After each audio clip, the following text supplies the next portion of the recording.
ప్రజావాణి party అధ్యక్షుడిగా పట్టణానికి చెందిన శ్రీ దుస్సా చంద్రశేఖర్ ను నియమిస్తూ party founder and national president Shri Lingidi Venkateswarlu అధ్యక్షతన నియామక పత్రాన్ని సూర్యాపేటలోని పార్టీ సెంట్రల్ ఆఫీస్ సూర్యాపేటలో అందజేశారు.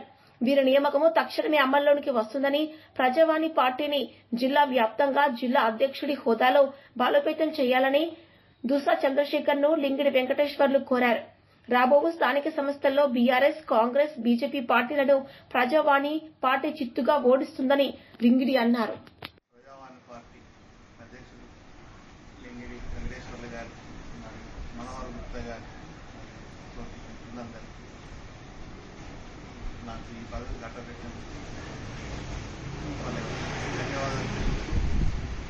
సారు గాంధీ గారిని, అంబేద్కర్ గారి స్ఫూర్తితో, ఈ నిజాయితీతో ఈ పార్టీని కొనసాగిస్తున్నందుకు వారి ఆ అడుగుజాడలు నడవాలని నేను కూడా ఈ రోజు నుంచి వారి యొక్క బాధ్యతలను పాల్పంచుకుంటానని మీ అందరికీ తెలియజేస్తున్నాను.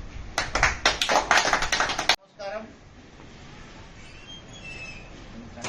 అందరికీ నమస్కారం. ప్రజావాణి పార్టీ సూర్యాపేట జిల్లా అధ్యక్షుడిగా దుస్సా చంద్రశేఖర్ గారిని ఈ రోజు నియమించడం జరుగుతుంది. వీరి యొక్క పదవి తక్షణమే అమల్లోకి వస్తుంది.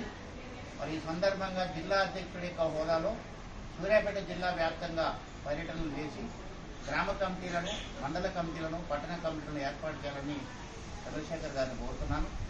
అదేవిధంగా రాబోయే స్థానిక సంస్థల ఎన్నికల్లో కాంగ్రెస్, బీజేపీ, బీఆర్ఎస్ పార్టీలను ఓడించడానికి ప్రజావాణి పార్టీని సిద్ధం చేయాలని కూడా జిల్లా అధ్యక్షుడు హోదాలో వారిని కోరుతున్నారు. మరి ఎవరైనా ఆశావాహులు నీతివంతంగా పారదర్శకమైన పరిపాలన కావాలని కోరుకునే వారందరూ కూడా ప్రజావాణి పార్టీలో చేరి తమ సమర్థతను బట్టి పదవులు తీసుకొని ప్రజావాణి పార్టీ ద్వారా అభివృద్ధిలోకి రావాలని ఈ సందర్భంగా కోరుతూ మన చంద్రశేఖర్ గారికి శుభాకాంక్షలు తెలియజేస్తున్నారు.